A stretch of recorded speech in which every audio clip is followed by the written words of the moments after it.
Two wheeler four வீலருக்கெல்லாம் கூட நீங்கள் policy போடுறீங்கன்னு கேள்விப்பட்டோம். அதை பற்றி சொல்லுங்களேன் sir. Two wheeler insurance, four wheeler இன்சூரன்ஸை நம்ம அஞ்சல் துறை மூலமாக நம்ம வீட்டுக்கு போஸ்ட்மேன் வரும்போது சொன்னோம்னா இப்போ இந்தியா போஸ்ட் பேமெண்ட் பேங்க் மூலமாக அதை நம்ம அரேஞ்ச் பண்ணி கொடுக்கலாம். ஏற்கனவே போட்ட கம்பெனியில் பாலிசி எக்ஸ்பைரி ஆயிருந்தாலும் போட்டு கொடுப்பாரா, லைவில் இருந்தாலும் போட்டு கொடுப்பாரா? ஏன்னா ஃபஸ்ட்டு வந்து ப்ரைவேட் கம்பெனிலாம் வந்து அவங்க இன்ஸ்பெக்ட் பண்ணுவாங்க வண்டியை. ஸோ உங்கள் இதில் யார் இன்ஸ்பெக்ட் பண்ணுவாங்க, எப்படி நீங்கள் எனக்கு போட்டு கொடுப்பீங்க? இது நம்ம தபால்காரர் மூலமாக தான் இந்த பாலிசி இஷ்யூ ஆகுது. இந்தியா போஸ்ட் பேமெண்ட் பேங்க்குடைய ஒரு ஏஜென்ட்டாக தபால்காரர் செயல்படுறாரு.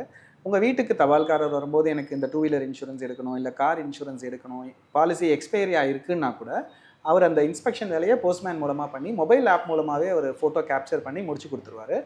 பாலிசி ஏற்கனவே கரண்ட்டில் இருக்குது, அதுக்கு முன்னாடியே நம்ம இன்சூரன்ஸை ரெனியூவல் பண்ணுறோம்னாலும் பிரச்சனையே இல்லை. போஸ்ட்மேன் அந்த ஸ்பாட்டில் இருந்து பண்ணுறதுனால அவரே அந்த வேலையை செஞ்சு கொடுத்துருவார்.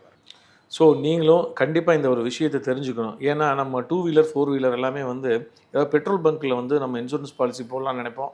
அப்படி இல்லைன்னா அந்த இன்சூரன்ஸ் கம்பெனிக்கே போய் நம்ம போடணும்னு நினைப்போம்.